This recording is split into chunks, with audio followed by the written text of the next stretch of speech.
حضور کی کچہری تک آپ پہنچا دیجئے، حضور کی کچہری تک آپ پہنچا دیجئے، میں اپنے مرشد کو ڈھونڈ لوں گا۔ جب دوسرے جمعرات کو امیر خسرو پہنچے، بولی شاہ قلندر نے کہا رسول کی کچہری میں سارے پیر ہوتے ہیں، امیر خسرو تمہارا پیر نہیں ہوتا۔ امیر خسرو نے کہا حضور کرم کر دیجئے، پہنچا دیجئے اس کچہری تک، ڈھونڈنا میرا کام ہے، ڈھونڈ لوں گا، ڈھونڈنا میرا کام ہے، میں ڈھونڈ لوں گا۔ تو اس کا ایسا پیدا کرو مرشد کی نظر تم پہ ہو جائے گی، آپ کے زندگی کی معراج ہو جائے گی۔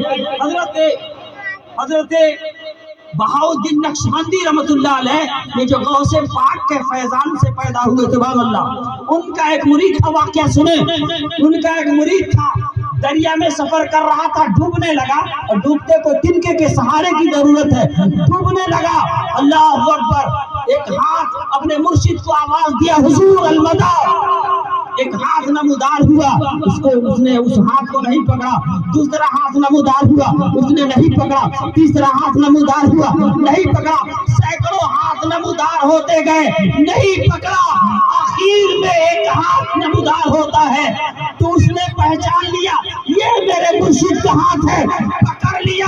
جب مرشد نے اس کو باہر نکالا تو حضرت بہاؤالدین نقشبندی رحمت اللہ علیہ کہنے لگے ارے سینکڑوں ہاتھ نمودار ہوئے تھے، کسی ایک ہاتھ کو پکڑ کر کے تم باہر آ جاتے، تم نے میرے ہاتھ کا کیوں انتظار کیا؟ کہا حضور اگر دوسرے ہاتھ کو پکڑتا تو پتہ نہیں کس کا ہاتھ تھا۔ بہاؤالدین نقشبندی فرماتے ہیں نبی کا ہاتھ تھا، پکڑ لینا چاہیے تھا، علی کا ہاتھ تھا، پکڑ لینا چاہیے تھا، حسین کا ہاتھ تھا، پکڑ لینا چاہیے تھا، امام جعفر صادق کا ہاتھ تھا، پکڑ لینا چاہیے تھا، حضرت باقر کا ہاتھ تھا، پکڑ لینا چاہیے تھا، جنید بغدادی کا ہاتھ تھا، پکڑ لینا چاہیے تھا، ابو سعید مخزومی کا ہاتھ تھا، پکڑ لینا چاہیے تھا، حضور غوث پاک کا ہاتھ تھا، پکڑ لینا چاہیے تھا۔ تو اس نے کہا حضور میں غوث پاک کو نہیں جانتا، ابو سعید مخزومی کو نہیں جانتا، جنید بغدادی کو نہیں جانتا، حضرت امام جعفر صادق کو نہیں جانتا، امام باقر کو نہیں جانتا، امام رضا علی کو نہیں جانتا، موسیٰ کاظم کو نہیں جانتا، حسین کو نہیں جانتا، علی کو نہیں جانتا، نبی کو نہیں جانتا، حضور صرف میں آپ کو جانتا ہوں، آپ کی وجہ سے مولا علی ملے ہیں تو آپ کی وجہ سے بلند آواز سے نعرے تکبیر، نعرے رسالت، عاصم الدین صاحب قبلہ، جشن عید میلاد النبی، راہی کے سنی مسلمان، ماشاءاللہ ماشاءاللہ۔ حضور اگر غوث اعظم ملے ہیں تو آپ کے ہاتھوں کے صدقے، اگر امام باقر ملے ہیں تو آپ کے ہاتھوں کے صدقے، علی ملے ہیں تو آپ کے ہاتھوں کے صدقے، حسین ملے ہیں تو آپ کے ہاتھوں کے صدقے، نبی ملے ہیں تو آپ کے ہاتھوں کے صدقے۔ حضور اگر آپ کا ہاتھ چھوڑ دوں گا تو علی کا ہاتھ چھوٹ جائے گا، اس لیے میں نے سوچا آپ کے ہاتھ کو پکڑ لوں، سب کا ہاتھ میرے دامن میں ہو جائے۔ قادریوں میں اٹھا قدر عبد القادر قدرت نما کے واسطے، وآخر الدمانہ الحمدللہ رب العالمین۔ سلام۔